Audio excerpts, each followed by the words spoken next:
collapsing? Yeah, if you would. It looks like these are pretty good levels right now. Great. All right, just gonna, don't mind me, I'm gonna do this really quick. Ready? Great. So you want me to look at you, AJ? Yes, sir. So main camera's right here. You can either look down the barrel of the lens, or we can just kind of try and maintain eye contact here.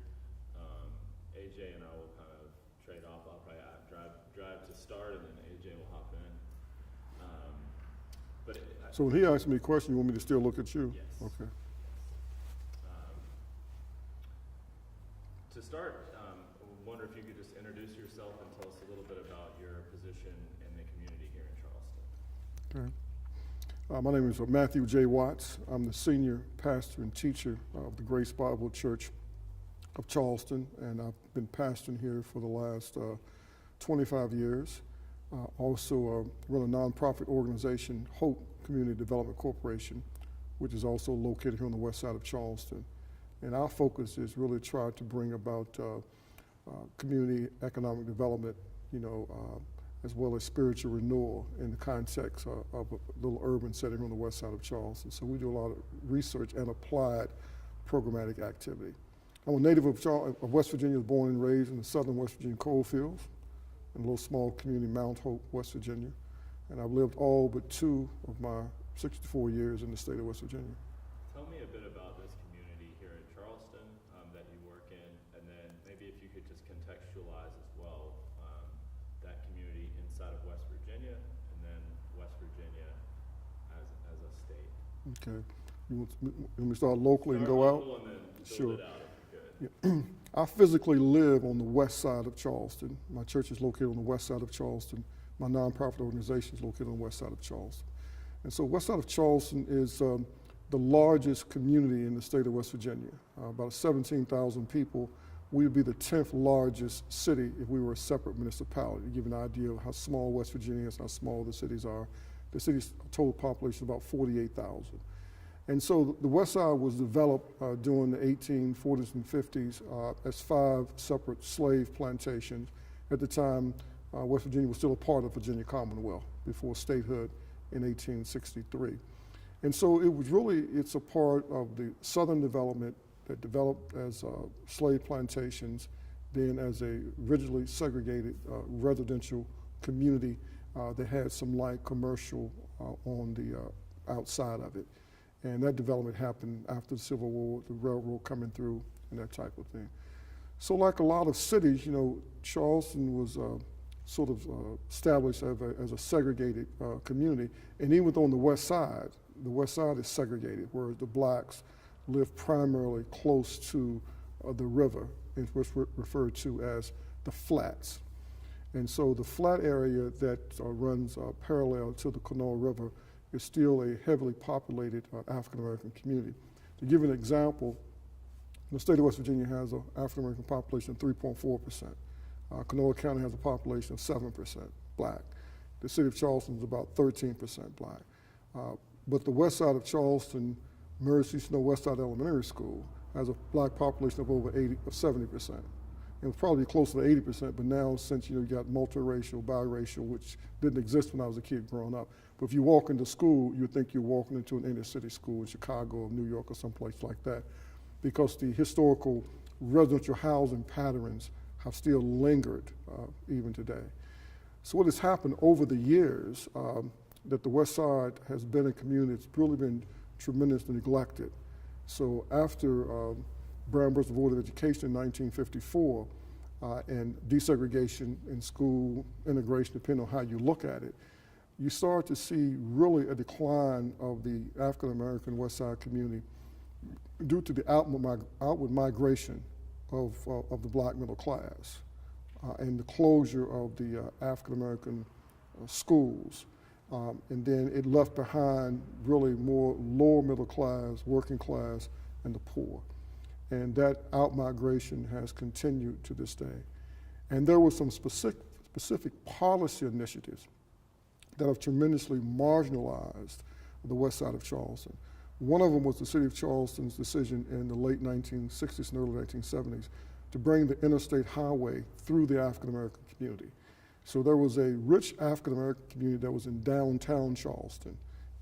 It was called the Downtown Triangle District because it has a geometric shape of a triangle. And so it was a rich African-American community. But the interstate was brought right through and totally dismantled it. Displacement of several thousand people. All the residential houses and businesses were eliminated. So many of the poor who didn't own property, they were then pushed into the west side of Charleston. And that really kind of complicated the situation, and that has continued over the years. And this is all now documented by the city themselves, the Charleston Renewal Authority, where they talk about the historical slavery and segregation, discrimination, and exclusion.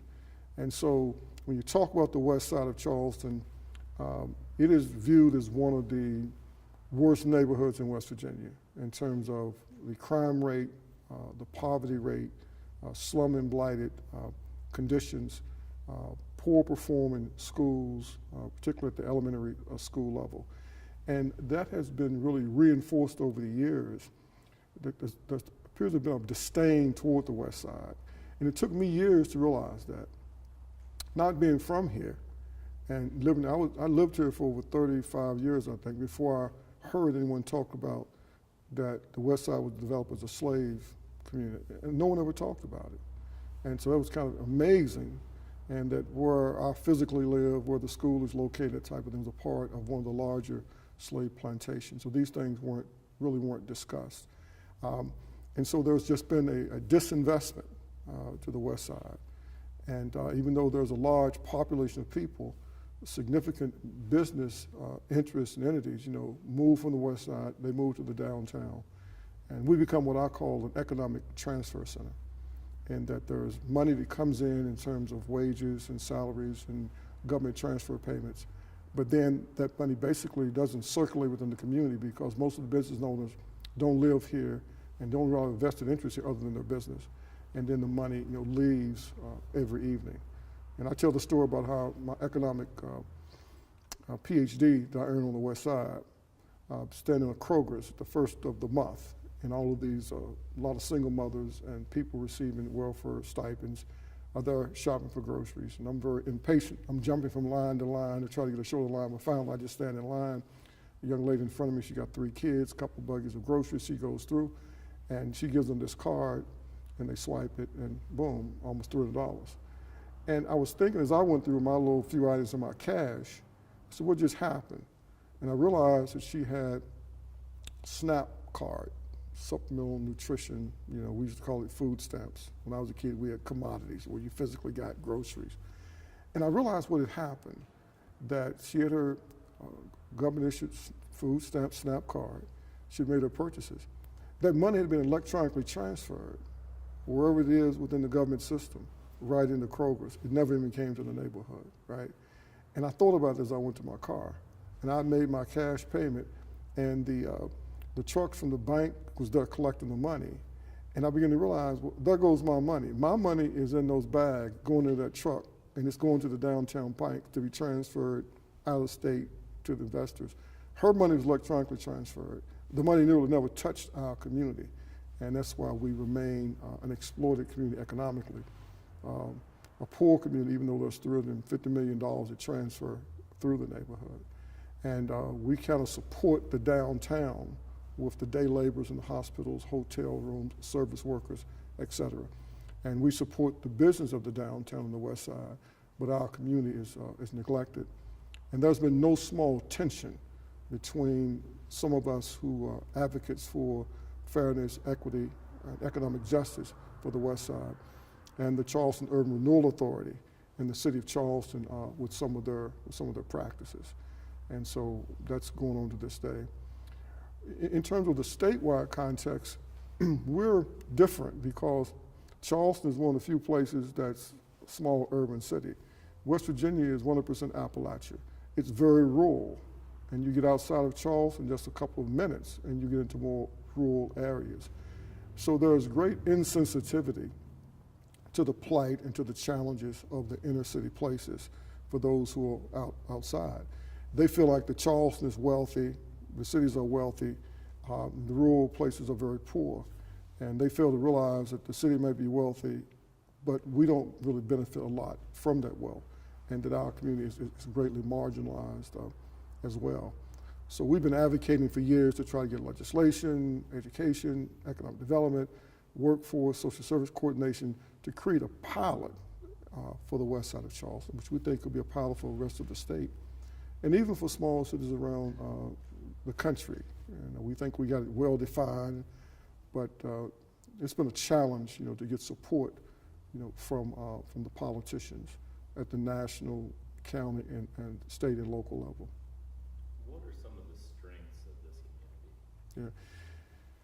Yeah. I think the major strength really, is the population, in that there is enough people here to do something, right? Even though the population has declined, but it's still here.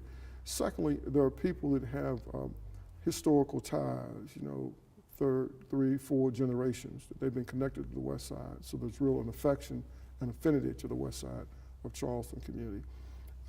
Even though our churches have been depleted through out-migration, as well as through basically younger people not being as faithful and devoted to church attendance, but the churches still are pillars in the community.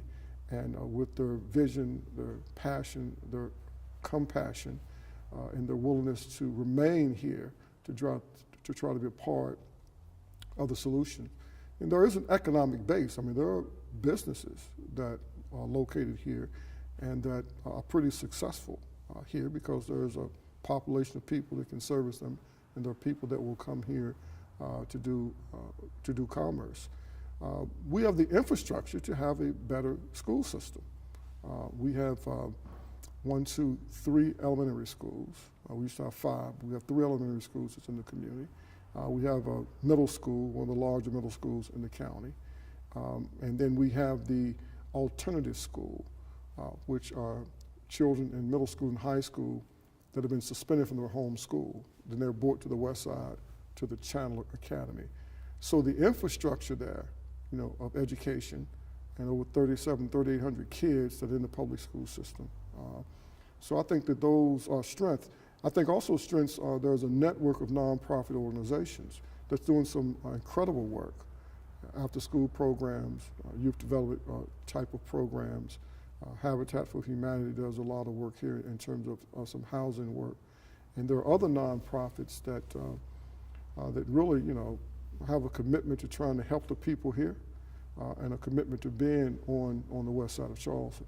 So I do believe that we have a lot of the assets and the resources that's necessary to bring about a renaissance on the west side of Charleston, to create this vision that some of us share for a model community, of health and wellness for the youth, children, youth, and families that reside here. I wonder if you could talk about the general challenges of the education system here. I'd like to get into specifics, but if you could just frame up what are the main challenges that you as an activist face, and as well a child who's going through the system. Really, what do they face? And then we'll dive into some of the specifics. I think the main challenges that this community face in terms of having a high quality education system, it really is the brokenness that exists in the community, right? So we have a historical breakdown of the 2-parent household. That's a phenomenon that's around the country, particularly in the African American community, where a large percentage of our children are in single female-headed households. In 1960, 77% of all black children on the west side lived in the household with their mother and their father. Today it's about 15%, and it's lower than that for children under the age of 5. So you can't understate how significant that is. But not only is it the nuclear family, but the extended family is not as strong as it was years ago when I was a kid. So the breakdown of family. And then there's a breakdown in the community itself of the institutions that historically have supported families. The churches aren't as strong as they used to be. Don't have the resources they once had, and don't have the people that they once had. And so it's all these factors that are outside of the school. I quote what I call the 991 principle. from birth to age 19, children spend 9% of their time at school. They spend 91% of their time somewhere other than school, right? If you do the math. Once they start school, it's less than 18% of their time actually at school. And then there's 82% plus of the time away from school. So it's the lack of strong support, it's the lack of a nurturing environment for children before they ever get to school. And all the research points out is the two top predictors, right, of educational performance really is going to be the poverty level of the community where the children live, the education levels of their parents, and the education level of the community. And so these are really challenges. And then you add on to that, you know, domestic violence. On top of that, substance abuse. On top of that, the violence that's been associated with the drug traffic. Then you have children that are coming out of challenged environments before they ever get to school. And then the schools are expected to overcome all of that, which they can't. And so I think we've got to focus more attention on building families and building the community and building the support system. In our community, we have the highest per capita expenditure, I believe, in the state per student. And we have one of the most sophisticated buildings, state of the art, that was built only 7, 8 years ago. So there's a real expenditure, you know. But having said that, you know, I think that the schools are doing some pretty good things. I think they're putting forth the effort. But the challenges that the children face in the community and in their homes are more than what the schools can overcome. But no one seems to want to acknowledge that because we keep putting the money all in the school and not trying to build capacity in the community so that the teachers, most of which do not live in the community, they commute in to go to work and they leave. They're not here on the evening, not here on the weekends, not here during the summers. And they're not really connected to the community. And I don't say that in criticism, it's just a statement of fact. So what I see is the breakdown of family, the breakdown of community around families as being the biggest barrier that's holding our educational achievement low. And until we face that, I don't think we're going to see significant change. Along those lines, you've done some pretty significant work relating to truancy, relating to how schools discipline and suspend children, especially African American children, at disproportionate rates. And I wonder if you could just explain that work and kind of some of your insights there. And one of the projects that my organization, Hope Community Development Corporation, and also work with the Charleston branch in NAACP and the Tuesday Morning Group, another advocacy group that I'm a part of, we've dove into what's happening with disciplines and suspension and expulsions. Now, fortunately, West Virginia doesn't expel a lot of children from school, which is a good thing. But we found that there has been a huge discrepancy in discipline and suspension, particularly of African American children versus everyone else. What was the most alarming and disturbing is that it's just simply been ignored by the leaders at the state level and even the county level. And in some research that we have uncovered some data at the Cultural Center, that a study was done back in 1976 to highlight there may be a problem. They looked exclusively at Charleston, the Western State Human Rights Commission, because it was easier for them because they're located here. And then they did a follow-up in 1980 about the engagement of African American students in the schools, but nothing was ever done with that.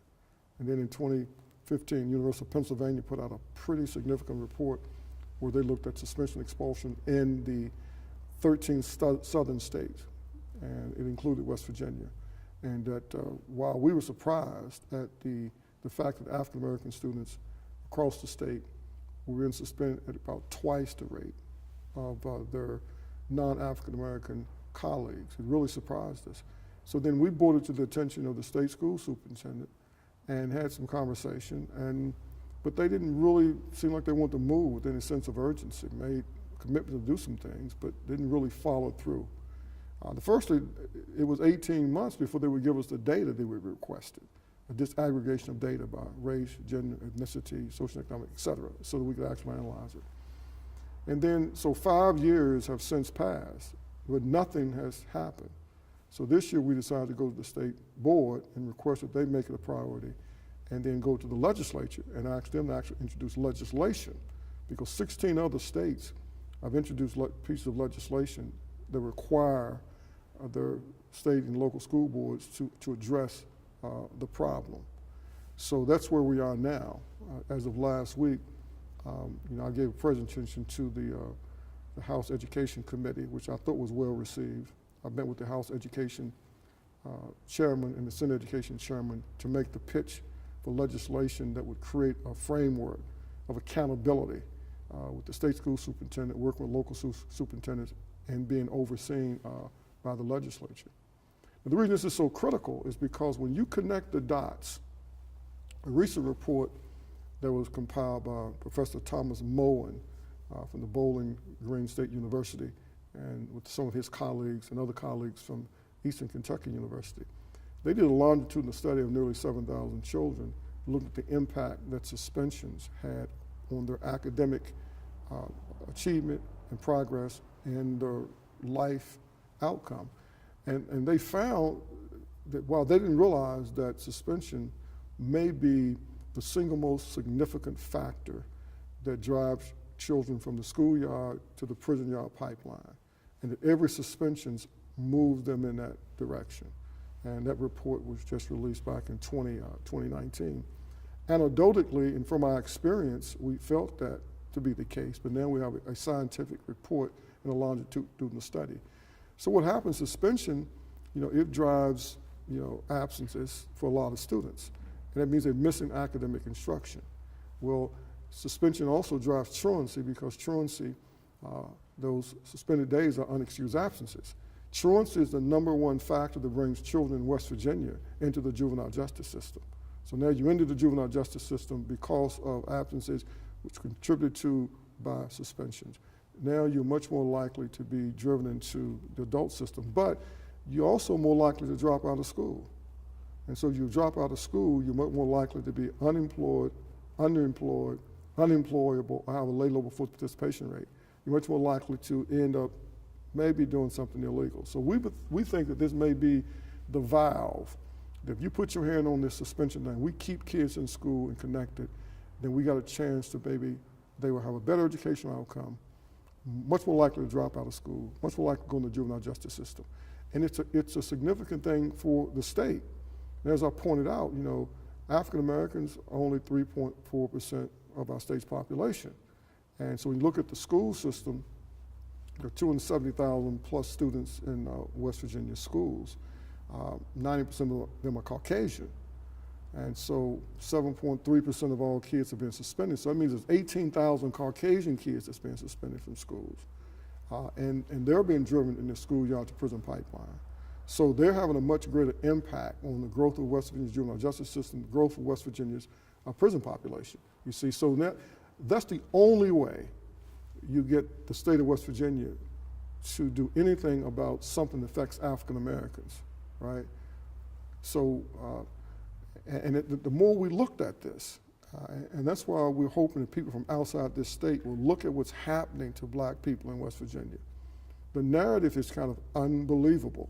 So 5 years we have a report that talks about excessive, disproportionate suspension, disciplinary suspension of African children, and nothing takes place. But if you go back and look at the record, in 1999, the United States Office of Civil Rights came in and cited West Virginia for the overrepresentation of blacks in special education, the underrepresentation in the gifted programs. In 2002, they discovered 2001, the achievement gap. Then they realized then it was statewide. But then in 2005, a report comes out that blacks are overrepresented in every stage of the juvenile justice system, okay? Arrest, detention, adjudication, incarceration, transfer to adult status. The Supreme Court first said it was perceived, and independent reports say no, it's not perceived as a reality. But West Virginia does nothing. 2009, United States Civil Rights juvenile justice delinquent position from the Justice Department.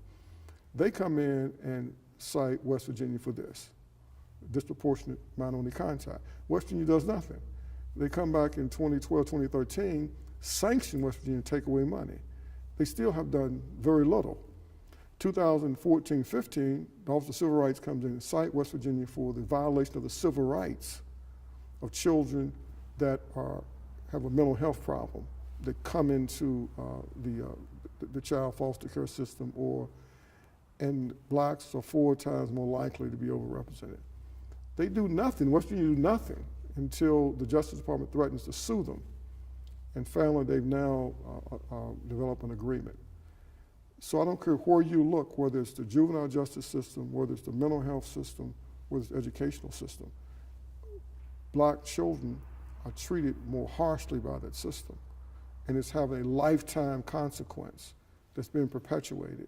And it's very difficult to get the political leaders in the state to take any action because the black population is such a small portion of the overall population. So you've got to link the problem in some way to the larger population before you can get even a discussion or conversation about it.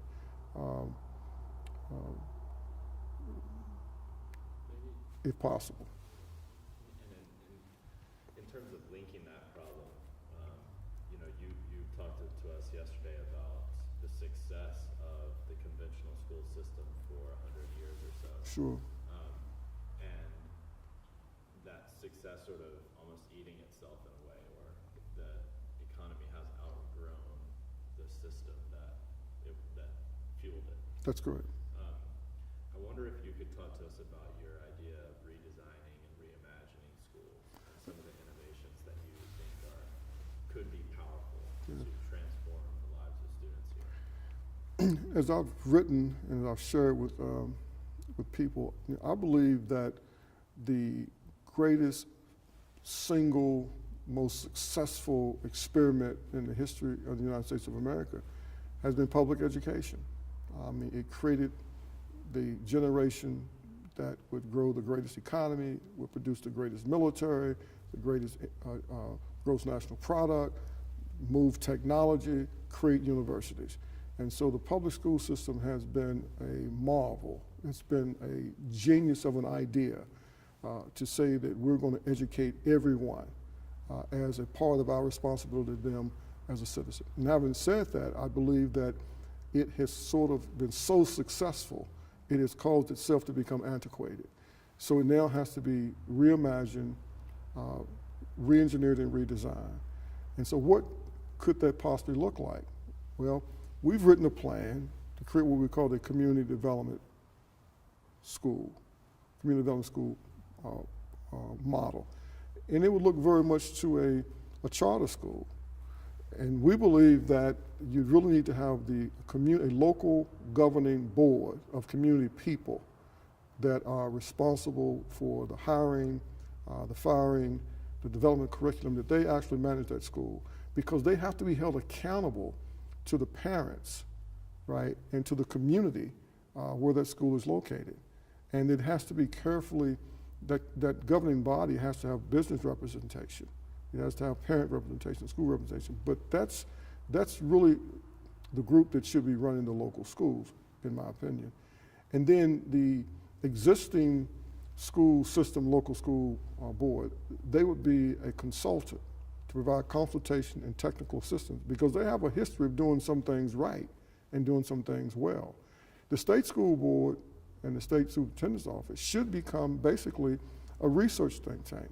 They should be gathering all the evidence and research-based best practices around improving educational outcomes, so these local schools then can use them as a research think tank to think it through. So that is the concept that I'm saying that would work best for West Virginia. And I say that not that I'm an opponent of charter schools, it's just the nature of our state geographically, very rural, and the fact that some communities are so small, it's hard to finance schools with the state-of-the-art type of technology and facilities that's necessary. And the fact, well, we got 685 schools. So adding more schools in and of itself may not be the answer. But a local board that really connects the community, the business community, and parents